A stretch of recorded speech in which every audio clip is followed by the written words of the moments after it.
আশপাশে কোনো কুকুর শিয়ালও নেই, তার মানে আমার জীবনের রিস্কও নেই, আমার গাড়িরও রিস্ক নেই।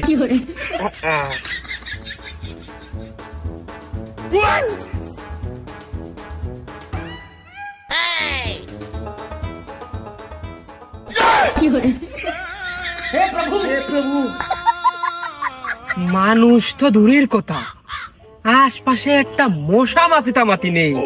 তাহলে আমার সাইকেলটা কোনে গেল? ও কি মাটি ভাগ করে চলে গেল, নাকি ডানা দিয়ে উড়িয়ে গেল?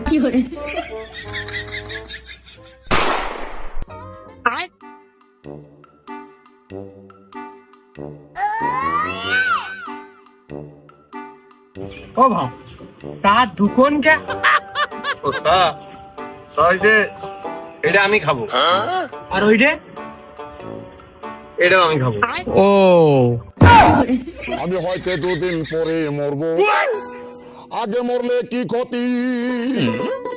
চা এটা তোমারই পাওনা হয়, কারণ তুমি যদি এখন এই দোকানে একটা চা অর্ডার দাও, চাটা বানাতে সময় লাগবে, উপরে রোদ, আর পানিও গরম, আর তোমার যে অবস্থা হচ্ছে, পাইছে থাকা তোমার কষ্ট, চাইটা তুমি খাও। কি অবস্থা খাও? আর বাপু অবস্থা এখন কে সরে যে ভাই, কিছুদিন আগে আমি একটা সাইকেল হারালাম, আবার আজকে মূর্তি বসে আরেকটা সাইকেল হারালাম। তোমার আছে তুমি হারাচ্ছ, আমার ওই যে ভাঙড়ি আছে, ওদের বাড়িতে যদি হারিয়ে যায়, আমি যে মাইকিং করে মাইক ভাড়া করে চোরের খুঁজে বেড়াবো, ওই মাইক ভাড়া করা টাকাও আমার নেই, ওদের নিয়ে খুব খেয়াল করে রাখি। ওই দেখো ওই জায়গায় আমি এনে বসে রয়েছি, তালা মার থুইছি। তোমার সাইকেল তো তোমার থেকে বেশ খানিক ধুরি, আর আমি মূর্তি বললাম, সাইকেল আমার পিঠ বেজে গেল। তারপরেও চোর কখন যে সাইকেল নিল আমি টের পাইনি, আমার মাথায় আসলো না।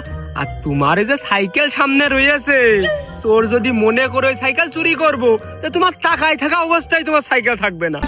এই ব্যাপার, তোর কি কালো দাদু বা ম্যাজিক জানে না অদৃশ্য হইতে পারে?